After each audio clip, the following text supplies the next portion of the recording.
અંજામ આપતી મહિલા ગેંગ દાહોદ પોલીસના સકંજામાં આવી ગઈ। દાહોદમાં મહિલા ભિખારીઓની ટોળકી દ્વારા એક ચોરીને અંજામ આપવામાં આવ્યો, જે બાદ પોલીસે અલગ અલગ ટીમો બનાવી તપાસનો ધમધમાટ બોલાવ્યો। પોલીસે ખાનગી તેમજ પોલીસના નેત્રમ સીસીટીવીના આધારે તપાસ હાથ ધરી, જેમાં ચોર ટોળકી કારમાં બેસી ફરાર થયાનું સામે આવ્યું હતું। ટેકનિકલ સોર્સ અને હ્યુમન ઇન્ટેલિજન્સની મદદ લેવામાં આવી અને આરોપીઓ ફરાર થાય તે જ કાર ઇન્દોરથી અમદાવાદ જતી હોવાની પોલીસને બાતમી મળીને જેના આધારે ખંગેલા ચેકપોસ્ટ પર વોચ ગોઠવવામાં આવી।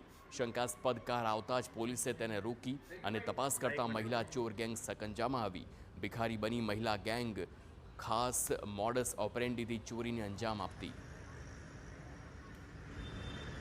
આ લોકોની મોડસ ઓપરેન્ડન્સી એવું છે કે આ લોકો 5 થી 7 જણા એક સાથે એક ઓફિસ કે દુકાનમાં ઘૂસી જાય છે અને ભીખ માંગવાના બહાને અથવા તો દિવાળીનો તહેવાર હતો તો દિવાળીની બોણી માંગવાના બહાને ઘૂસી જાય છે, હલ્લા હુલ્લા કરે છે અને ઓફિસમાં કે મકાનમાં જે રહેલા હોય તેઓની નજર ચૂકવી અને ચોરી કરી જાય છે। ચોરી બાદ આરોપીઓ ખાનગી કારમાં મધ્યપ્રદેશના અલીરાજપુર અને ત્યાંથી ઇન્દોર ભાગ્યા હતા। પોલીસે એક પુરુષ અને 6 મહિલા સહિત 7 લોકોની ધરપકડ કરી વધુ તપાસ હાથ ધરી છે। ચોર ટોળકી પાસેથી 5 લાખનો મુદ્દામાલ પણ કબજે કરવામાં આવ્યો।